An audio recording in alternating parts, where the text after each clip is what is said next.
ప్రతిరోజు పురుషుడు తలస్నానం చెయ్యాలి, తలమించి స్నానం చెయ్యాలి. తలమించి స్నానం చెయ్యకుండా పురుషుడు ఉండడాన్ని శాస్త్రం అంగీకరించదు.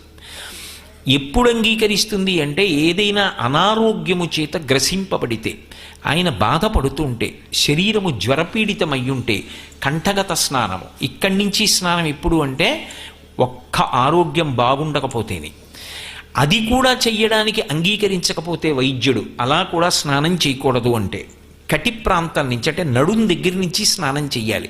అది కూడా కుదరదు అంటే కాళ్ళు కడుక్కోవాలి. అది కూడా కుదరదు అంటే అప్పుడు విభూతి చల్లుకోవాలి. అది కూడా కుదరదు అంటే నారాయణ నామస్మరణం చెయ్యాలి. అథవా గోవిందా గోవిందా గోవింద అపవిత్ర పవిత్రోవా సర్వావస్థాంగతోపివా యస్మరేత్ పుండరీకాక్షం సబాహ్యాభ్యంతర శుచి. తప్ప ఇన్ని మినహాయింపులు ఎందుకు ఇస్తూ వెళ్ళింది అంటే